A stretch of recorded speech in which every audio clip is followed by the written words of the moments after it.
Sir, ರಾಜ್ಯದ ಜನ ಏನು ನಾಳೆ ನಡೆಯಲಿರುವಂತಹ ಬಜೆಟ್ ಮೇಲೆ ಸಾಕಷ್ಟು ನಿರೀಕ್ಷೆಗಳನ್ನು ಇಟ್ಟಿರುವಂಥದ್ದು. ಮಲೆನಾಡಿನ ಜನರು ಸಹ ಸಾಕಷ್ಟು ನಿರೀಕ್ಷೆಗಳನ್ನು ಇಟ್ಟಿದ್ದಾರೆ. ಈ ಬಾರಿಯ ಬಜೆಟ್ನಲ್ಲಿ ಆ ಜನರ ನಿರೀಕ್ಷೆಗಳೇನಿದ್ದಾವೆ ಅನ್ನೋದನ್ನು ನಾನು ಕೇಳ್ತಾ ಹೋಗ್ತೇನೆ. ಸರ್, ಏನು ನಿರೀಕ್ಷೆ ಇದೆ ಸರ್ ಈ ಬಾರಿ ಅಂತೇಳಿ? ನೋಡಿ, 5 ಗ್ಯಾರಂಟಿ ಯೋಜನೆ ಹೇಳಿ ಇವರು ಗೆದ್ದು ಬಂದಿದ್ದಾರೆ. ಅನ್ನಭಾಗ್ಯ ಇರ್ಬೋದು, ಗೃಹ ಇದು ಇರ್ಬೋದು, ಎಲ್ಲ ಯಾವುದೂ ಒಂದೊಂದು ಹಣ ಬರ್ತಾ ಇಲ್ಲ. ಪ್ರತಿಯೊಬ್ಬರಿಗೂ ಗೊತ್ತಿದೆ. ಅನ್ನಭಾಗ್ಯ ಅಂತಾರೆ, ಒಂದು ಸಾರಿ ಹಣ ಕೊಡ್ತೀವಿ ಅಂತಾರೆ, ಒಂದು ಸಾರಿ ಅಕ್ಕಿ ಕೊಡ್ತೀವಿ ಅಂತಾರೆ. 5 ತಿಂಗಳಾಯಿತು, ಅಕ್ಕಿನೂ ಇಲ್ಲ, ಹಣನೂ ಇಲ್ಲ. 2,000 ರೂಪಾಯಿ ಮಹಿಳೆಯರಿಗೆ ಕೊಡ್ತೀವಿ ಅಂತಿದ್ದಾರೆ. 3 ತಿಂಗಳು ಮೇಲಾಗೋಯ್ತು, ಬಂದಿಲ್ಲ. ಅದನ್ನು ಮುಖ್ಯಮಂತ್ರಿಯವರೇ ಒಪ್ಕೊಂಡಿದ್ದಾರೆ. ಕೊಡ್ತೀವಿ, ಖಂಡಿತ ಕೊಡ್ತೀವಿ ಅಂತಿದ್ರೆ ಹೊರತು ಇವತ್ತಿನವರೆಗೂ ಬಂದಿಲ್ಲ. ಅಂದರೆ ನೀವು ಹೇಳ್ತಿರೋದು ಫಸ್ಟು ಗ್ಯಾರಂಟಿಗಳನ್ನು ಕೊಡಿ ಅಂತ ನಿಮ್ಮ ಯಾಕೆಂದರೆ ಸುಳ್ಳು ಹೇಳಿ ಇವ್ರು ಕೊಡ್ತೀವಿ ಅಂತ ಹೇಳಿ ಗೆದ್ದು ಬಂದಿದ್ದಾರೆ. ಜನ ಆ ನಿರೀಕ್ಷಣೆ ಒಳಗೆ ಮತ ಕೊಟ್ಟಿರೋದು ಅಲ್ವಾ? ಅದನ್ನು ನಡೆಸ್ಕೊಡ್ತಿಲ್ಲ, ಅವ್ರು ಆಗ್ತಾಯಿಲ್ಲ. ಅವರಿಗೆ ಯಾವ ಒಂದು ಪ್ರಗತಿ ಎಲ್ಲೂ ಇಲ್ಲಲ್ಲ. ಹಣನೇ ಇಲ್ಲ ಸರ್ಕಾರದಲ್ಲಿ. ಸ್ವಲ್ಪ ದಿನ ಹೋದರೆ ನೌಕರಿಗೆ ಸಂಬಳ ಕೊಡೋಕ್ಕಾಗ್ತಾಯಿಲ್ಲ ಇವರಿಗೆ. ಆ ಪರಿಸ್ಥಿತಿ ಇದೆ. ಆದ್ದರಿಂದ ನಮ್ಮ ಇದರ ಕೊನೆ ಪಕ್ಷ ಈಗ ನಾಡ್ದು 7ನೇ ತಾರೀಕು ನಿಮ್ಮ ನಿರೀಕ್ಷೆ ಏನಿದೆ ಅಂತ ಹೇಳಿ? ನಿರೀಕ್ಷಣೆ ಜನರಿಗೆ ತೊಂದರೆ ಆಗಬಾರ್ದು. ದಿನೇ ದಿನೇ ಪ್ರತಿಯೊಂದು ವಸ್ತುವಿನ ಬೆಲೆನೂ ಏರ್ತಾ ಇದೆ. ಬಡವರು, ಮಧ್ಯಮ ವರ್ಗದವರು, ರೈತರು ಬದುಕೋದು ಹೇಗೆ? ಈ ಥರ ರೇಟ್ ಜಾಸ್ತಿ ಆಗ್ತಾ ಹೋದರೆ ಯಾವೊಂದು ತರಕಾರಿ ಕೊಳ್ಳೋಕ್ಕಾಗ್ತಾ ಇಲ್ಲ. ಜನಸಾಮಾನ್ಯರಿಗೆ ಬೇಕಾದಂಥ ಬಜೆಟ್ ಮಂಡಿಸಿ ಅಂತ. ನೀವೇನು ಹೇಳ್ತೀರಿ ಸರ್? ಇವತ್ತು ಇಡೀ ರಾಜ್ಯದಲ್ಲಿ ಇವರು ಸರ್ಕಾರ ಬಂದಾಗಿಂದ ಇವತ್ತು ರಾಜ್ಯ ಜನ ರೋಸ್ ಹತ್ಬಿಟ್ಟಿದ್ದಾರೆ. ಯಾಕೆ ಅಂದರೆ ಇವರು ಗ್ಯಾರಂಟಿ ಯೋಜನೆ ಅಂತಾರೆ. ಇವತ್ತು 2 ಲಕ್ಷ ಸಂಬಳ ತಗೊಳ್ಳೋಂಥವ್ರಿಗೂ ಇವರು ಗ್ಯಾರಂಟಿ ಯೋಜನೆ ಕೊಡ್ತಾಯಿದ್ದಾರೆ. ಇವತ್ತು ಗಂಡು ಮಕ್ಕಳಿಗೆ ಇವತ್ತು ಕೆಲಸ ಕಾರ್ಯ ಇಲ್ಲ. ಇವತ್ತು ನಮ್ಮ ತೆರಿಗೆ ಹಣ ತೆಗೆದು ಇವರು ನಮ್ಮ ಮೇಲೆ ಹಣ ತೆಗೆದು ಇವತ್ತು ಹಲವಾರು ಜನಗಳಿಗೆ ರೇಟ್ ಏರಿಕೆ ಮಾಡಿ, ಹಾಲಿನ ದರ ಏರಿಕೆ ಮಾಡಿದ್ದಾರೆ. ಇವತ್ತಿನ ದಿನದಲ್ಲಿ ಬಸ್ಸಿನ ದರದ ಏರಿಕೆ ಮಾಡಿದ್ದಾರೆ. ಆಮೇಲೆ ಫ್ರೀ ಕರೆಂಟ್ ಅಂದರೆ ಫ್ರೀ ಕರೆಂಟ್ ದರನೂ ಏರಿಕೆ ಮಾಡಿದ್ದಾರೆ. ಎಲ್ಲ ಈ ಥರ ಏರಿಕೆ ಮಾಡಿ ಜನಕ್ಕೆ ಇವ್ರು ಏನು ಕೊಟ್ಟಂಗೆ? ನಮ್ಮ ತೆರಿಗೆ ಹಣ ಹಿಡಿದು ನಮ್ಮಲ್ಲಿ ಅತಿ ಹೆಚ್ಚು ತೆರಿಗೆ ಹಣ ತಗೊಂಡು ಇವರು ರಾಹುಲ್ ಗಾಂಧಿ ಜೋಡೋ ಯಾತ್ರದಲ್ಲಿ ಹೇಳಿದ್ರಲ್ಲ, ನಾವು ಎಲ್ಲ ಪೂರ್ತಿ 63,000 ಕೋಟಿ ಗುತ್ತಿಗೆದಾರರಿಗೆ ನಾವು ಅನುದಾನ ಕೊಡ್ತೀವಿ, ನಿಮಗೆಲ್ಲ ಗುತ್ತಿಗೆದಾರರಿಗೆ ಅದು ಕೊಡ್ತೀವಿ ಅಂತೆಲ್ಲ ಹೇಳಿದ್ರು. ಇವತ್ತು ನಮ್ಮ ಏನಾರ 7,500 ಕೋಟಿ ಜನದ್ದು ಏನಾರು ನಮ್ಮ ಕರ್ನಾಟಕ ರಾಜ್ಯದ್ದು ತೆರಿಗೆ ಹಣ ಎಲ್ಲಿ ಹೋಗ್ತಿದೆ ಅಂದರೆ ಅದು ರಾಹುಲ್ ಗಾಂಧಿ ಮನೆಗೆ, ಗಾಂಧಿ ಕುಟುಂಬದ ಮನೆಗೆ ಇವತ್ತು ಚೀಲ ಹೋಗ್ತಿದೆ ಅಂತ ಹೇಳಲಿಕ್ಕೆ ಬಯಸ್ತೀನಿ. ಈ ಬಜೆಟ್ಟು ಇದೇನಾರ ಮಂಡನೆ ಮಾಡಿ ಇವತ್ತು ಏನು ಈ ರಾಜ್ಯದ ಜನಗಳಿಗೆ ಇವರು ಅನುಕೂಲತೆ ಮಾಡಿಕೊಟ್ಟಿಲ್ಲ ಅಂದರೆ ಮುಂದಿನ ದಿನದಲ್ಲಿ ಕಾಂಗ್ರೆಸ್ ಪಾರ್ಟಿನ ತಿರಸ್ಕಾರ ಮಾಡ್ತಾರೆ ಅಂತ ಹೇಳಿ ಬಯಸ್ತೀನಿ. ನಿಮ್ಮ ನಿರೀಕ್ಷೆ ಏನಿದೆ ಅಂತ? ಏನು ಜಿಲ್ಲೆಗೆ ನಿಮ್ಮ ನಿರೀಕ್ಷೆ ಇದೆ ಅಂತ? ಈಗ ನೋಡಿ, ನಮ್ಮ ಜಿಲ್ಲೆಯಲ್ಲಿ ಹೇಳಬೇಕು ಅಂದರೆ ರಾಜ್ಯ ಸರ್ಕಾರ ಸಿದ್ದರಾಮಯ್ಯ ಅವರು ಹೇಳಿದಂಥದ್ದು ಭದ್ರಾವತಿ MPM ಕಾರ್ಖಾನೆ ಕೊಡ್ತೀವಿ, ಯುವಕರುಗಳಿಗೆ ಕೆಲಸ ಕೊಡ್ತೀವಿ, ನಮಗೆ ಮತ್ತೆ ಈ ಬಾರಿ ಶಾಸಕರನ್ನ ಗೆಲ್ಲಿಸ್ಕೊಡಿ ಅಂತೇಳಿ ಆಶ್ವಾಸನೆ ಕೊಟ್ಟು ಬಹಿರಂಗ ಸಭೆಯಲ್ಲಿ ಹೇಳ್ಬಿಟ್ಟು ಹೋದರು. ಇವತ್ತು ಕಾರ್ಖಾನೆ ಯಾವ ಮಟ್ಟಕ್ಕೆ ಹೋಗಿದೆ? ಇವತ್ತು ನಮ್ಮ ಭದ್ರಾವತಿ ಇವತ್ತೊಂದು ಕಾನ್ಸ್ಟಿಟ್ಯೂನ್ಸಿ, ಇವರು ಲೇಬರ್ ಕಾನ್ಸ್ಟಿಟ್ಯೂನ್ಸಿ ನಮ್ಮದು. ಇವತ್ತು ನಮ್ಮ ಕಾನ್ಸ್ಟಿಟ್ಯೂನ್ಸಿಲಿ ಏನು ಕೊಟ್ಟಿದ್ದಾರೆ ಇವರು? ಇದು ನಮಗೆ ಏನು ಅಂದರೆ ಈ ಬಜೆಟ್ನಲ್ಲಿ ಏನಾರ ಉದ್ಯೋಗ ಅವಕಾಶ ಇರ್ಬೋದು, ನಮ್ಮ ಯುವಕರುಗಳಿಗಿರ್ಬೋದು. ಇವತ್ತು ಯುವಕರುಗಳೆಲ್ಲ ಈ ಸರ್ಕಾರ ಬಂದಾಗಿಂದ ಗಾಂಜಾ ಮಾಫಿಯಾ, ಈ ಡ್ರಗ್ಸ್ ಮಾಫಿಯಾ, ಯುವಕರುಗಳು ತುಂಬ ಹದಗೆಟ್ಟು ಹೋಗಿದ್ದಾರೆ. ಇವತ್ತು ಮನೆಯಲ್ಲಿ ನಮ್ಮನೆ ಮಕ್ಕಳಿದ್ರು ಹೊರಗಡೆ ಹೋದರೆ ಮನೆಗೆ ಬರೋರು ಗ್ಯಾರಂಟಿ ಇಲ್ಲ. ಆ ಪರಿಸ್ಥಿತಿಯಲ್ಲಿ ಇವತ್ತು ನನ್ನ ತಂದೆ ತಾಯಿಗಳು ಹಣ ಕೊಡಬೇಕು ಅನ್ನೋದು, MPMಗೆ ಹಣ ಕೊಡಬೇಕು, ಕಾರ್ಖಾನೆ ಓಪನ್ ಮಾಡಿಸ್ಬೇಕು. ಇವತ್ತು ನಮ್ಮ ತಾಲೂಕಿನಲ್ಲಿ ಗೌರ್ಮೆಂಟ್ ಹಾಸ್ಪಿಟ್ಲ್ ಇದೆ, ಒಂದು ಎಕ್ಸ್ರೇ ಇಲ್ಲ ಅಂತಾರೆ. ರಾತ್ರಿ 12 ಗಂಟೆಗೆ ಹೋದ ಅಂದರೆ ಇದಕ್ಕೆ ಮೆಗನ್ ಹಾಸ್ಪಿಟ್ಲಿಗೆ ಮಾಡ್ತಾರೆ. ಏನು ಮಾಡ್ತಿದ್ದಾರೆ ಇವರು ಕಾಂಗ್ರೆಸ್ ಸರ್ಕಾರದವರು? ಅಟ್ಲೀಸ್ಟು ರಾತ್ರಿ ಎಲ್ಲರೂ ಒಂದು ಆಕ್ಸಿಡೆಂಟ್ ಆಗಿ ಹಾಸ್ಪಿಟ್ಲಿಗೆ ಹೋದರೆ ಅಲ್ಲಿ ಜನಗಳಿಗೊಂದು ಸೌಕರ್ಯ ಇಲ್ಲ, ಸ್ಕ್ಯಾನಿಂಗ್ ಇಲ್ಲ, ಎಕ್ಸ್ರೇ ಇಲ್ಲ ಅಂತ ನೇರವಾಗಿ ಹೇಳ್ತಾರೆ. ನಮ್ಮ ಹತ್ರ ಸ್ಟಾಫ್ ಬರಲ್ಲ ನೈಟು ಅಂತಾರೆ. ಹಿಂಗೆ ಹದಗೆಟ್ಟೋಗಿರೋಂಥ ಸರ್ಕಾರಕ್ಕೆ ಇವತ್ತು ಮುಂದಿನ ದಿನದಲ್ಲಿ ಯುವಕರುಗಳಿಗೆ ಇವರು ಅವಕಾಶ ಮಾಡಿಕೊಟ್ಟಿಲ್ಲ ಅಂದರೆ ಉಗ್ರವಾದ ಹೋರಾಟಗಳು ಯುವಕರು ಮಾಡ್ತೀವಿ ಅಂತ ಹೇಳಕ್ಕೆ ಬಯಸ್ತೀವಿ. ಉದ್ಯೋಗ ಅವಕಾಶಗಳನ್ನು ಕಲ್ಪಿಸಬೇಕು. ಮೇಡಮ್, ನಿಮ್ಮ ನಿರೀಕ್ಷೆ ಏನಿದೆ ಮೇಡಮ್ ಈ ಬಜೆಟ್ನಲ್ಲಿ ಸರ್ಕಾರದಿಂದ? ನಿಮ್ಮ ನಿರೀಕ್ಷೆ ಏನು? ಎಲ್ರಿಗೂ ನಮಸ್ಕಾರ. ನಾನು ಶ್ರೀಮತಿ ಗೀತಾ ಸತೀಶ್, ಮಹಿಳಾ ಜಿಲ್ಲಾಧ್ಯಕ್ಷರು, ಜಾತ್ಯತೀತ ಜನತಾ ದಳ. ಹಾಗೆಯೇ ಈಗ ಸರ್ಕಾರ ರಚನೆಯಾಗಿ 2 ವರ್ಷ ಆಯಿತು.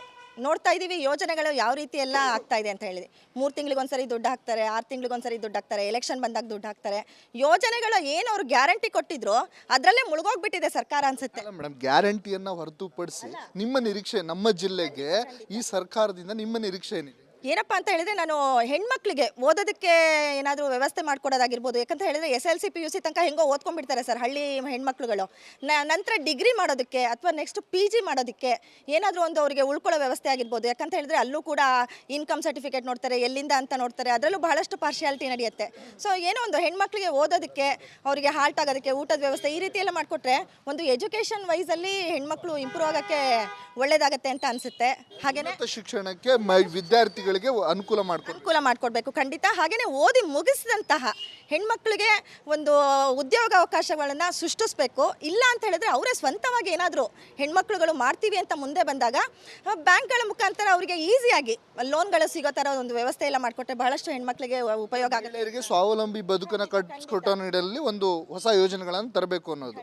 ಸರ್, ಏನು ನಿರೀಕ್ಷೆ ಇದೆ ಸರ್? ಈಗ ಇವತ್ತಿನ ದಿವಸ ಜನ ಏನು ನಿರೀಕ್ಷೆಗಳನ್ನು ಮಾಡ್ತಾ ಇದ್ದಾರೆ ಅಂದರೆ ಈ ಬಜೆಟ್ನಲ್ಲಿ ರಾಜ್ಯ ಸರ್ಕಾರ ಒಂದು ಆರೋಗ್ಯ ಸಮಸ್ಯೆ, ಆರೋಗ್ಯದ ಬಗ್ಗೆ, ಇನ್ನೊಂದು ಎಜುಕೇಷನ್ನು, ಇದು ವಿದ್ಯಾರ್ಥಿಗಳಿಗೆ ಹಾಗೂ ಎಲ್ರಿಗೂ ಸಿಗಬೇಕಾದಂಥ ಒಂದು ವ್ಯವಸ್ಥೆ. ಏನು ಈ ಆರೋಗ್ಯದ ಸಮಸ್ಯೆಯಲ್ಲಿ ಯಶಸ್ವಿನಿ ಇರ್ಬೋದು, ಆಮೇಲೆ ಆಯುಷ್ಮಾನ್ ಕಾರ್ಡ್ ಇರ್ಬೋದು, ಇದು ಎಲ್ಲ ಖಾಸಗಿ ಆಸ್ಪತ್ರೆಗಳಲ್ಲೂ ಇವತ್ತಿನ ದಿವಸ ದೊರೆಯೋ ಹಾಗೆ ಆಗಬೇಕು. ಯಾಕೆ ಅಂದರೆ ಇವತ್ತಿನ ದಿವಸ ಒಬ್ಬ ಮಧ್ಯಮ ವರ್ಗದ ಬಡವ ಒಬ್ಬ ಆಸ್ಪತ್ರೆಗೆ ಹೋದರೆ ಸ್ಕ್ಯಾನಿಂಗು ರಿಪೋರ್ಟ್ ಅಂತೆ, ಆ ರಿಪೋರ್ಟ್ ಈ ರಿಪೋರ್ಟ್ ಅಂತ 25,000 ರೂಪಾಯಿ ಇಟ್ಕೊಂಡೇ ಹೋಗ್ಬೇಕು ಅವನು. ಆ ಪರಿಸ್ಥಿತಿನಲ್ಲಿ ಎಷ್ಟೋ ಇವತ್ತು ಬಡವರುಗಳು ಇಲ್ಲ. ಹಾಗೆ ಇನ್ನು ಎಜುಕೇಷನ್ ವಿಷಯಕ್ಕೆ ಹೋದರೆ ಎಷ್ಟು ಎಜುಕೇಷನ್ಗಳಿಗೆ ಆರೋಗ್ಯಕ್ಕೆ ಮತ್ತು ಶಿಕ್ಷಣಕ್ಕೆ ಒತ್ತು ಕೊಡಬೇಕು ಅನ್ನೋದು. ಸರ್, ಏನು ಹೇಳ್ತೀರಾ ಸರ್? ಈಗಿನ ಸರ್ಕಾರದ್ದು ಭಾಗ್ಯಗಳು ಹೊರತುಪಡಿಸಿ ಹೇಳಬೇಕು ಅಂದರೆ ನಮ್ಮ ಜಿಲ್ಲೆಗೆ ಅವಶ್ಯಕತೆ ಇರೋದು ಅಂದರೆ ಒಂದು ಸರ್ಕಾರಿ ಇಂಜಿನಿಯರ್ ಕಾಲೇಜ್ ಬೇಕು. ತುಂಬ ದಿನಗಳಿಂದ ಇಲ್ಲಿರೋ ವಿದ್ಯಾರ್ಥಿಗಳು ಏನು ಮಾಡ್ತಾರೆ, ಹೊರಗಡೆ ಹೋಗಿ ಓದ್ತಾ ಇದ್ದಾರೆ. ಬಡವ್ರ ವಿದ್ಯಾರ್ಥಿಗಳಿಗೆ ಇಲ್ಲಿ ಪ್ರೈವೇಟಲ್ಲಿ ದುಡ್ಡು ಕೊಟ್ಟು ಓದೋಕ್ಕೆ ಆಗ್ತಾಯಿಲ್ಲ. ಅದಕ್ಕೆ ದಯಮಾಡಿ ಸರ್ಕಾರದವರು ಈ ಬಜೆಟಲ್ಲಿ ನಮ್ಮ ಉಸ್ತುವಾರಿ ಸಚಿವರು ಮಧು ಬಂಗಾರಪ್ಪರು ಇದ್ರ ಬಗ್ಗೆ ಗಮನ ಹರಿಸ್ಬೇಕು. ಒಂದು ಸರ್ಕಾರಿ ಇಂಜಿನಿಯರಿಂಗ್ ಕಾಲೇಜ್ ಹಾಗೂ ಒಂದು ಸರ್ಕಾರಿ ವೈದ್ಯಕೀಯ ಕಾಲೇಜು ಈ ಜಿಲ್ಲೆಗೆ, ಇಲ್ಲಿ ತುಂಬ ಬುದ್ಧಿವಂತರಿದ್ದಾರೆ ಸ್ಟೂಡೆಂಟ್ಸ್ಗಳು.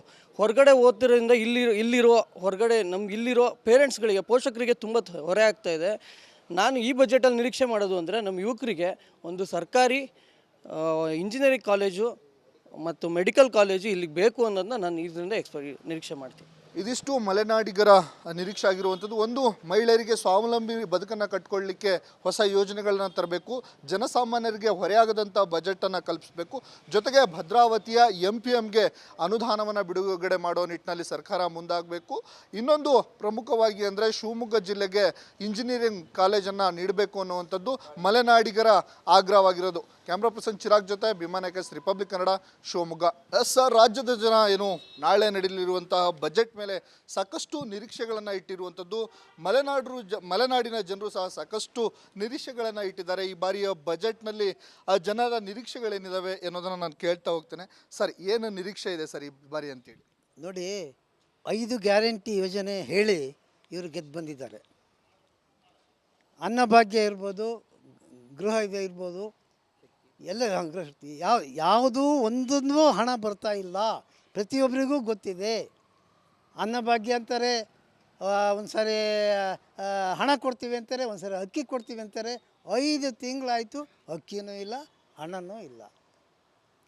2,000 ರೂಪಾಯಿ ಮಹಿಳೆಯರಿಗೆ ಕೊಡ್ತೀವಿ ಅಂತಿದ್ದಾರೆ. 3 ತಿಂಗಳು ಮೇಲಾಗೋಯ್ತು, ಬಂದಿಲ್ಲ. ಅದನ್ನು ಮುಖ್ಯಮಂತ್ರಿಯವರೇ ಒಪ್ಕೊಂಡಿದ್ದಾರೆ.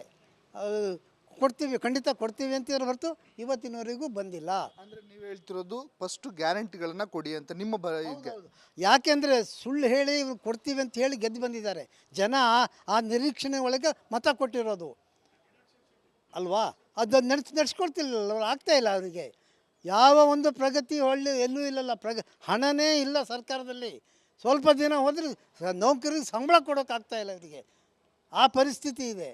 ಆದ್ದರಿಂದ ನಮ್ಮ ಇದರ ಕೊನೆ ಪಕ್ಷ ಈಗ ನಾಡ್ದು 7ನೇ ತಾರೀಕು ನಿಮ್ಮ ನಿರೀಕ್ಷೆ ಏನಿದೆ ಅಂತ ಹೇಳಿ? ನಿರೀಕ್ಷಣೆ ಜನರಿಗೆ ತೊಂದರೆ ಆಗಬಾರ್ದು. ದಿನೇ ದಿನೇ ಪ್ರತಿಯೊಂದು ವಸ್ತುವಿನ ಬೆಲೆನೂ ಏರ್ತಾ ಇದೆ. ಬಡವರು, ಮಧ್ಯಮ ವರ್ಗದವರು, ರೈತರು ಬದುಕೋದು ಹೇಗೆ? ಈ ಥರ ರೇಟ್ ಜಾಸ್ತಿ ಆಗ್ತಾ ಹೋದರೆ ಯಾವೊಂದು ತರಕಾರಿ ಕೊಳ್ಳೋಕ್ಕಾಗ್ತಾ ಇಲ್ಲ. ಜನಸಾಮಾನ್ಯರಿಗೆ ಬೇಕಾದಂಥ ಬಜೆಟ್ ಮಂಡಿಸಿ ಅಂತ. ನೀವೇನು ಹೇಳ್ತೀರಿ ಸರ್? ಇವತ್ತು ಇಡೀ ರಾಜ್ಯದಲ್ಲಿ ಇವರು ಸರ್ಕಾರ ಬಂದಾಗಿಂದ ಇವತ್ತು ರಾಜ್ಯ ಜನ ರೋಸ್ ಹತ್ಬಿಟ್ಟಿದ್ದಾರೆ. ಯಾಕೆ ಅಂದರೆ ಇವರು ಗ್ಯಾರಂಟಿ ಯೋಜನೆ ಅಂತಾರೆ. ಇವತ್ತು 2 ಲಕ್ಷ ಸಂಬಳ ತಗೊಳ್ಳೋಂಥವ್ರಿಗೂ ಇವರು ಗ್ಯಾರಂಟಿ ಯೋಜನೆ ಕೊಡ್ತಾ ಇದ್ದಾರೆ. ಇವತ್ತು ಗಂಡು ಮಕ್ಕಳಿಗೆ ಇವತ್ತು ಕೆಲಸ ಕಾರ್ಯ ಇಲ್ಲ. ಇವತ್ತು ನಮ್ಮ ತೆರಿಗೆ ಹಣ ತೆಗೆದು ಇವರು ನಮ್ಮ ಮೇಲೆ ಹಣ ತೆಗೆದು ಇವತ್ತು ಹಲವಾರು ಜನಗಳಿಗೆ ರೇಟ್ ಏರಿಕೆ ಮಾಡಿ ಹಾಲಿನ ದರ ಏರಿಕೆ ಮಾಡಿದ್ದಾರೆ. ಇವತ್ತಿನ ದಿನದಲ್ಲಿ ಇವತ್ತು ಬಸ್ಸಿನ ದರದ ಏರಿಕೆ ಮಾಡಿದ್ದಾರೆ. ಆಮೇಲೆ ಫ್ರೀ ಕರೆಂಟ್ ಅಂದರೆ ಫ್ರೀ ಕರೆಂಟ್ ದರನೂ ಏರಿಕೆ ಮಾಡಿದ್ದಾರೆ. ಎಲ್ಲ ಈ ಥರ ಏರಿಕೆ ಮಾಡಿ ಜನಕ್ಕೆ ಇವ್ರು ಏನು ಕೊಟ್ಟಂಗೆ? ನಮ್ಮ ತೆರಿಗೆ ಹಣ ಹಿಡಿದು ನಮ್ಮಲ್ಲಿ ಅತಿ ಹೆಚ್ಚು ತೆರಿಗೆ ಹಣ ತಗೊಂಡು ಇವರು ರಾಹುಲ್ ಗಾಂಧಿ ಜೋಡೋ ಯಾತ್ರದಲ್ಲಿ ಹೇಳಿದ್ರಲ್ಲ, ನಾವು ಎಲ್ಲ ಪೂರ್ತಿ 63,000 ಕೋಟಿ ಗುತ್ತಿಗೆದಾರರಿಗೆ ನಾವು ಅನುದಾನ ಕೊಡ್ತೀವಿ, ನಿಮಗೆಲ್ಲ ಗುತ್ತಿಗೆದಾರರಿಗೆ ಅದು ಕೊಡ್ತೀವಿ ಇದು ಕೊಡ್ತೀವಿ ಅಂತೆಲ್ಲ ಹೇಳಿದ್ರು. ಇವತ್ತು ನಮ್ಮ ಏನಾರ 7,500 ಕೋಟಿ ಜನದ್ದು ಏನಾರು ನಮ್ಮ ಕರ್ನಾಟಕ ರಾಜ್ಯದ್ದು ತೆರಿಗೆ ಹಣ ಎಲ್ಲಿ ಹೋಗ್ತಿದೆ ಅಂದರೆ ಅದು ರಾಹುಲ್ ಗಾಂಧಿ ಮನೆಗೆ, ಗಾಂಧಿ ಕುಟುಂಬದ ಮನೆಗೆ ಇವತ್ತು ಚೀಲ ಹೋಗ್ತಿದೆ ಅಂತ ಹೇಳಲಿಕ್ಕೆ ಬಯಸ್ತೀನಿ. ಈ ಬಜೆಟ್ಟು ಇದೇನಾರ ಮಂಡನೆ ಮಾಡಿ ಇವತ್ತು ಏನು ಈ ರಾಜ್ಯದ ಜನಗಳಿಗೆ ಇವರು ಅನುಕೂಲತೆ ಮಾಡಿಕೊಟ್ಟಿಲ್ಲ ಅಂದರೆ ಮುಂದಿನ ದಿನದಲ್ಲಿ ಕಾಂಗ್ರೆಸ್ ಪಾರ್ಟಿನ ತಿರಸ್ಕಾರ ಮಾಡ್ತಾರೆ ಅಂತ ಹೇಳಿ ಬಯಸ್ತೀನಿ. ನಿಮ್ಮ ನಿರೀಕ್ಷೆ ಏನಿದೆ ಅಂತ, ಏನು ಜಿಲ್ಲೆಗೆ ನಿಮ್ಮ ನಿರೀಕ್ಷೆ ಇದೆ ಅಂತ? ಈಗ ನೋಡಿ, ನಮ್ಮ ಜಿಲ್ಲೆಯಲ್ಲಿ ಹೇಳಬೇಕು ಅಂದರೆ ರಾಜ್ಯ ಸರ್ಕಾರ ಸಿದ್ದರಾಮಯ್ಯ ಅವರು ಹೇಳಿದಂಥದ್ದು ಭದ್ರಾವತಿ MPM ಕಾರ್ಖಾನೆ ಕೊಡ್ತೀವಿ, ಯುವಕರುಗಳಿಗೆ ಕೆಲಸ ಕೊಡ್ತೀವಿ, ನಮಗೆ ಮತ್ತೆ ಈ ಬಾರಿ ಶಾಸಕರನ್ನ ಗೆಲ್ಲಿಸ್ಕೊಡಿ ಅಂತೇಳಿ ಆಶ್ವಾಸನೆ ಕೊಟ್ಟು ಬಹಿರಂಗ ಸಭೆಯಲ್ಲಿ ಹೇಳ್ಬಿಟ್ಟು ಹೋದರು. ಇವತ್ತು ಕಾರ್ಖಾನೆ ಯಾವ ಮಟ್ಟಕ್ಕೆ ಹೋಗಿದೆ? ಇವತ್ತು ನಮ್ಮ ಭದ್ರಾವತಿ ಇವತ್ತೊಂದು ಕಾನ್ಸ್ಟಿಟ್ಯೂನ್ಸಿ, ಇವರು ಲೇಬರ್ ಕಾನ್ಸ್ಟಿಟ್ಯೂನ್ಸಿ ನಮ್ಮದು. ಇವತ್ತು ನಮ್ಮ ಕಾನ್ಸ್ಟಿಟ್ಯೂನ್ಸಿಲಿ ಏನು ಕೊಟ್ಟಿದ್ದಾರೆ ಇವರು? ಇದು ನಮಗೆ ಏನು ಅಂದರೆ ಈ ಬಜೆಟ್ನಲ್ಲಿ ಏನಾರ ಉದ್ಯೋಗ ಅವಕಾಶ ಇರ್ಬೋದು, ನಮ್ಮ ಯುವಕರುಗಳಿಗಿರ್ಬೋದು. ಇವತ್ತು ಯುವಕರುಗಳೆಲ್ಲ ಈ ಸರ್ಕಾರ ಬಂದಾಗಿಂದ ಗಾಂಜಾ ಮಾಫಿಯಾ, ಈ ಡ್ರಗ್ಸ್ ಮಾಫಿಯಾ, ಯುವಕರುಗಳು ತುಂಬ ಹದಗೆಟ್ಟು ಹೋಗಿದ್ದಾರೆ. ಇವತ್ತು ಮನೆಯಲ್ಲಿ ನಮ್ಮನೆ ಮಕ್ಕಳಿದ್ರು ಹೊರಗಡೆ ಹೋದರೆ ಮನೆಗೆ ಬರೋರು ಗ್ಯಾರಂಟಿ ಇಲ್ಲ. ಆ ಪರಿಸ್ಥಿತಿಯಲ್ಲಿ ಇವತ್ತು ನನ್ನ ತಂದೆ ತಾಯಿಗಳು MPMಗೆ ಹಣ ಕೊಡಬೇಕು ಅನ್ನೋದು, MPMಗೆ ಹಣ ಕೊಡಬೇಕು, ಕಾರ್ಖಾನೆ ಓಪನ್ ಮಾಡಿಸ್ಬೇಕು. ಇವತ್ತು ನಮ್ಮ ತಾಲೂಕಿನಲ್ಲಿ ಗೌರ್ಮೆಂಟ್ ಹಾಸ್ಪಿಟ್ಲ್ ಇದೆ, ಒಂದು ಎಕ್ಸ್ರೇ ಇಲ್ಲ ಅಂತಾರೆ. ರಾತ್ರಿ 12 ಗಂಟೆಗೆ ಹೋದ ಅಂದರೆ ಇದಕ್ಕೆ ಮೆಗನ್ ಹಾಸ್ಪಿಟ್ಲಿಗೆ ಮಾಡ್ತಾರೆ. ಏನು ಮಾಡ್ತಿದ್ದಾರೆ ಇವರು ಕಾಂಗ್ರೆಸ್ ಸರ್ಕಾರದವರು? ಅಟ್ಲೀಸ್ಟು ರಾತ್ರಿ ಎಲ್ಲರೂ ಒಂದು ಆಕ್ಸಿಡೆಂಟ್ ಆಗಿ ಹಾಸ್ಪಿಟ್ಲಿಗೆ ಹೋದರೆ ಅಲ್ಲಿ ಜನಗಳಿಗೊಂದು ಸೌಕರ್ಯ ಇಲ್ಲ, ಸ್ಕ್ಯಾನಿಂಗ್ ಇಲ್ಲ, ಎಕ್ಸ್ರೇ ಇಲ್ಲ ಅಂತ ನೇರವಾಗಿ ಹೇಳ್ತಾರೆ. ನಮ್ಮ ಹತ್ರ ಸ್ಟಾಫ್ ಬರಲ್ಲ ನೈಟು ಅಂತಾರೆ. ಹಿಂಗೆ ಹದಗೆಟ್ಟೋಗಿರೋಂಥ ಸರ್ಕಾರಕ್ಕೆ ಇವತ್ತು ಮುಂದಿನ ದಿನದಲ್ಲಿ ಯುವಕರುಗಳಿಗೆ ಇವರು ಅವಕಾಶ ಮಾಡಿಕೊಟ್ಟಿಲ್ಲ ಅಂದರೆ ಉಗ್ರವಾದ ಹೋರಾಟಗಳು ಯುವಕರು ಮಾಡ್ತೀವಿ ಅಂತ ಹೇಳಕ್ಕೆ ಬಯಸ್ತೀವಿ ಬ್ರದರ್. ಉದ್ಯೋಗ ಅವಕಾಶಗಳನ್ನು ಕಲ್ಪಿಸಬೇಕು. ಮೇಡಮ್, ನಿಮ್ಮ ನಿರೀಕ್ಷೆ ಏನಿದೆ ಮೇಡಮ್ ಈ ಬಜೆಟ್ನಲ್ಲಿ ಸರ್ಕಾರದಿಂದ? ನಿಮ್ಮ ನಿರೀಕ್ಷೆ ಏನು? ಎಲ್ರಿಗೂ ನಮಸ್ಕಾರ. ನಾನು ಶ್ರೀಮತಿ ಗೀತಾ ಸತೀಶ್, ಮಹಿಳಾ ಜಿಲ್ಲಾಧ್ಯಕ್ಷರು, ಜಾತ್ಯತೀತ ಜನತಾ ದಳ. ಹಾಗೆಯೇ ಈಗ ಸರ್ಕಾರ ರಚನೆಯಾಗಿ 2 ವರ್ಷ ಆಯಿತು. ನೋಡ್ತಾ ಇದ್ದೀವಿ ಯೋಜನೆಗಳು ಯಾವ ರೀತಿ ಎಲ್ಲ ಆಗ್ತಾ ಇದೆ ಅಂತ ಹೇಳಿದೆ. 3 ತಿಂಗಳಿಗೊಂದ್ಸರಿ ದುಡ್ಡು ಹಾಕ್ತಾರೆ, 6 ತಿಂಗಳಿಗೊಂದ್ಸರಿ ದುಡ್ಡು ಹಾಕ್ತಾರೆ, ಎಲೆಕ್ಷನ್ ಬಂದಾಗ ದುಡ್ಡು ಹಾಕ್ತಾರೆ. ಯೋಜನೆಗಳು ಏನು ಅವ್ರು ಗ್ಯಾರಂಟಿ ಕೊಟ್ಟಿದ್ರು ಅದರಲ್ಲೇ ಮುಳುಗೋಗ್ಬಿಟ್ಟಿದೆ ಸರ್ಕಾರ ಅನ್ಸುತ್ತೆ. ಮೇಡಮ್, ಗ್ಯಾರಂಟಿಯನ್ನು ಹೊರತುಪಡಿಸಿ ನಿಮ್ಮ ನಿರೀಕ್ಷೆ, ನಮ್ಮ ಜಿಲ್ಲೆಗೆ ಈ ಸರ್ಕಾರದಿಂದ ನಿಮ್ಮ ನಿರೀಕ್ಷೆ ಏನಿದೆ? ಏನಪ್ಪ ಅಂತ ಹೇಳಿದ್ರೆ, ನಾನು ಹೆಣ್ಮಕ್ಳಿಗೆ ಓದೋದಕ್ಕೆ ಏನಾದರೂ ವ್ಯವಸ್ಥೆ ಮಾಡ್ಕೊಡೋದಾಗಿರ್ಬೋದು. ಯಾಕಂತ ಹೇಳಿದ್ರೆ SLC PUC ತನಕ ಹೆಂಗೋ ಓದ್ಕೊಂಡ್ಬಿಡ್ತಾರೆ ಸರ್ ಹಳ್ಳಿ ಹೆಣ್ಮಕ್ಳುಗಳು. ನಂತರ ಡಿಗ್ರಿ ಮಾಡೋದಕ್ಕೆ ಅಥವಾ ನೆಕ್ಸ್ಟ್ PG ಮಾಡೋದಕ್ಕೆ ಏನಾದರೂ ಒಂದು ಅವರಿಗೆ ಉಳ್ಕೊಳ್ಳೋ ವ್ಯವಸ್ಥೆ ಆಗಿರ್ಬೋದು. ಯಾಕಂತ ಹೇಳಿದ್ರೆ ಅಲ್ಲೂ ಕೂಡ ಇನ್ಕಮ್ ಸರ್ಟಿಫಿಕೇಟ್ ನೋಡ್ತಾರೆ, ಎಲ್ಲಿಂದ ಅಂತ ನೋಡ್ತಾರೆ. ಅದರಲ್ಲೂ ಬಹಳಷ್ಟು ಪಾರ್ಶಿಯಾಲಿಟಿ ನಡೆಯುತ್ತೆ.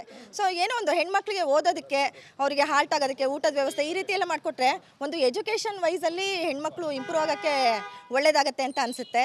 ಹಾಗೆಯೇ ಶಿಕ್ಷಣಕ್ಕೆ ವಿದ್ಯಾರ್ಥಿಗಳಿಗೆ ಅನುಕೂಲ ಮಾಡಿಕೊಡ್ಬೇಕು ಖಂಡಿತ. ಹಾಗೆಯೇ ಓದಿ ಮುಗಿಸಿದಂತಹ ಹೆಣ್ಮಕ್ಳಿಗೆ ಒಂದು ಉದ್ಯೋಗ ಅವಕಾಶಗಳನ್ನು ಸೃಷ್ಟಿಸಬೇಕು. ಇಲ್ಲ ಅಂತ ಹೇಳಿದ್ರೆ ಅವರೇ ಸ್ವಂತವಾಗಿ ಏನಾದರೂ ಹೆಣ್ಮಕ್ಳುಗಳು ಮಾಡ್ತೀವಿ ಅಂತ ಮುಂದೆ ಬಂದಾಗ ಬ್ಯಾಂಕ್ಗಳ ಮುಖಾಂತರ ಅವರಿಗೆ ಈಸಿಯಾಗಿ ಲೋನ್ಗಳು ಸಿಗೋ ಥರ ಒಂದು ವ್ಯವಸ್ಥೆ ಎಲ್ಲ ಮಾಡಿಕೊಟ್ರೆ ಬಹಳಷ್ಟು ಹೆಣ್ಮಕ್ಳಿಗೆ ಉಪಯೋಗ ಆಗುತ್ತೆ. ಮಹಿಳೆಯರಿಗೆ ಸ್ವಾವಲಂಬಿ ಬದುಕನ್ನು ಕಟ್ಟಿಕೊಟ್ಟೋ ನಿಟ್ಟಿನಲ್ಲಿ ಒಂದು ಹೊಸ ಯೋಜನೆಗಳನ್ನು ತರಬೇಕು ಅನ್ನೋದು. ಏನು ನಿರೀಕ್ಷೆ ಇದೆ ಸರ್? ಈಗ ಇವತ್ತಿನ ದಿವಸ ಜನ ಏನು ನಿರೀಕ್ಷೆಗಳನ್ನು ಮಾಡ್ತಾ ಇದ್ದಾರೆ ಅಂದರೆ ಈ ಬಜೆಟ್ನಲ್ಲಿ ರಾಜ್ಯ ಸರ್ಕಾರ ಒಂದು ಆರೋಗ್ಯ ಸಮಸ್ಯೆ, ಆರೋಗ್ಯದ ಬಗ್ಗೆ, ಇನ್ನೊಂದು ಎಜುಕೇಷನ್ನು, ಇದು ವಿದ್ಯಾರ್ಥಿಗಳಿಗೆ ಹಾಗೂ ಎಲ್ರಿಗೂ ಸಿಗಬೇಕಾದಂಥ ಒಂದು ವ್ಯವಸ್ಥೆ. ಏನು ಈ ಆರೋಗ್ಯದ ಸಮಸ್ಯೆಯಲ್ಲಿ ಯಶಸ್ವಿನಿ ಇರ್ಬೋದು, ಆಮೇಲೆ ಆಯುಷ್ಮಾನ್ ಕಾರ್ಡ್ ಇರ್ಬೋದು, ಇದು ಎಲ್ಲ ಖಾಸಗಿ ಆಸ್ಪತ್ರೆಗಳಲ್ಲೂ ಇವತ್ತಿನ ದಿವಸ ದೊರೆಯೋ ಹಾಗೆ ಆಗಬೇಕು. ಯಾಕೆ ಅಂದರೆ ಇವತ್ತಿನ ದಿವಸ ಒಬ್ಬ ಮಧ್ಯಮ ವರ್ಗದ ಬಡವ ಆಸ್ಪತ್ರೆಗೆ ಹೋದರೆ ಸ್ಕ್ಯಾನಿಂಗು ರಿಪೋರ್ಟ್ ಅಂತೆ, ಆ ರಿಪೋರ್ಟ್ ಈ ರಿಪೋರ್ಟ್ ಅಂತ 25,000 ರೂಪಾಯಿ ಇಟ್ಕೊಂಡೇ ಹೋಗ್ಬೇಕು ಅವನು. ಆ ಪರಿಸ್ಥಿತಿನಲ್ಲಿ ಎಷ್ಟೋ ಇವತ್ತು ಬಡವರುಗಳು ಇಲ್ಲ. ಹಾಗೆ ಇನ್ನು ಎಜುಕೇಷನ್ ವಿಷಯಕ್ಕೆ ಹೋದರೆ ಎಷ್ಟು ಎಜುಕೇಷನ್ಗಳಿಗೆ ಆರೋಗ್ಯಕ್ಕೆ ಮತ್ತು ಶಿಕ್ಷಣಕ್ಕೆ ಒತ್ತು ಕೊಡಬೇಕು ಅನ್ನೋದು. ಸರ್, ಏನು ಹೇಳ್ತೀರಾ ಸರ್? ಈಗಿನ ಸರ್ಕಾರದ್ದು ಭಾಗ್ಯಗಳು ಹೊರತುಪಡಿಸಿ ಹೇಳಬೇಕು ಅಂದರೆ ನಮ್ಮ ಜಿಲ್ಲೆಗೆ ಅವಶ್ಯಕತೆ ಇರೋದು ಅಂದರೆ ಒಂದು ಸರ್ಕಾರಿ ಇಂಜಿನಿಯರ್ ಕಾಲೇಜ್ ಬೇಕು. ತುಂಬ ದಿನಗಳಿಂದ ಇಲ್ಲಿರೋ ವಿದ್ಯಾರ್ಥಿಗಳು ಏನು ಮಾಡ್ತಾರೆ, ಹೊರಗಡೆ ಹೋಗಿ ಓದ್ತಾ ಇದ್ದಾರೆ. ಬಡವ್ರ ವಿದ್ಯಾರ್ಥಿಗಳಿಗೆ ಇಲ್ಲಿ ಪ್ರೈವೇಟಲ್ಲಿ ದುಡ್ಡು ಕೊಟ್ಟು ಓದೋಕ್ಕೆ ಆಗ್ತಾಯಿಲ್ಲ. ಅದಕ್ಕೆ ದಯಮಾಡಿ ಸರ್ಕಾರದವರು ಈ ಬಜೆಟಲ್ಲಿ ನಮ್ಮ ಉಸ್ತುವಾರಿ ಸಚಿವರು ಮಧು ಬಂಗಾರಪ್ಪರು ಇದ್ರ ಬಗ್ಗೆ ಗಮನ ಹರಿಸ್ಬೇಕು. ಒಂದು ಸರ್ಕಾರಿ ಇಂಜಿನಿಯರಿಂಗ್ ಕಾಲೇಜ್ ಹಾಗೂ ಒಂದು ಸರ್ಕಾರಿ ವೈದ್ಯಕೀಯ ಕಾಲೇಜು ಈ ಜಿಲ್ಲೆಗೆ, ಇಲ್ಲಿ ತುಂಬ ಬುದ್ಧಿವಂತರಿದ್ದಾರೆ ಸ್ಟೂಡೆಂಟ್ಸ್ಗಳು. ಹೊರಗಡೆ ಓದ್ತಿರೋದ್ರಿಂದ ಇಲ್ಲಿರೋ ಪೇರೆಂಟ್ಸ್ಗಳಿಗೆ, ಪೋಷಕರಿಗೆ ತುಂಬ ಹೊರೆ ಆಗ್ತಾ ಇದೆ. ನಾನು ಈ ಬಜೆಟಲ್ಲಿ ನಿರೀಕ್ಷೆ ಮಾಡೋದು ಅಂದರೆ ನಮ್ಮ ಯುವಕರಿಗೆ ಒಂದು ಸರ್ಕಾರಿ ಇಂಜಿನಿಯರಿಂಗ್ ಕಾಲೇಜು ಮತ್ತು ಮೆಡಿಕಲ್ ಕಾಲೇಜು ಇಲ್ಲಿಗೆ ಬೇಕು ಅನ್ನೋದನ್ನ ನಾನು ಇದರಿಂದ ನಿರೀಕ್ಷೆ ಮಾಡ್ತೀನಿ. ಇದಿಷ್ಟು ಮಲೆನಾಡಿಗರ ನಿರೀಕ್ಷೆ ಆಗಿರುವಂಥದ್ದು. ಒಂದು, ಮಹಿಳೆಯರಿಗೆ ಸ್ವಾವಲಂಬಿ ಬದುಕನ್ನು ಕಟ್ಕೊಳ್ಳಿಕ್ಕೆ ಹೊಸ ಯೋಜನೆಗಳನ್ನ ತರಬೇಕು, ಜನಸಾಮಾನ್ಯರಿಗೆ ಹೊರೆಯಾಗದಂಥ ಬಜೆಟನ್ನು ಕಲ್ಪಿಸಬೇಕು, ಜೊತೆಗೆ ಭದ್ರಾವತಿಯ MPMಗೆ ಅನುದಾನವನ್ನು ಬಿಡುಗಡೆ ಮಾಡೋ ನಿಟ್ಟಿನಲ್ಲಿ ಸರ್ಕಾರ ಮುಂದಾಗಬೇಕು. ಇನ್ನೊಂದು ಪ್ರಮುಖವಾಗಿ ಅಂದರೆ ಶಿವಮೊಗ್ಗ ಜಿಲ್ಲೆಗೆ ಇಂಜಿನಿಯರಿಂಗ್ ಕಾಲೇಜನ್ನು ನೀಡಬೇಕು ಅನ್ನುವಂಥದ್ದು ಮಲೆನಾಡಿಗರ ಆಗ್ರಹವಾಗಿರೋದು. ಕ್ಯಾಮ್ರಾ ಪರ್ಸನ್ ಚಿರಾಗ್ ಜೊತೆ ಭೀಮಾ ನಾಯಕ್, ರಿಪಬ್ಲಿಕ್ ಕನ್ನಡ, ಶಿವಮೊಗ್ಗ.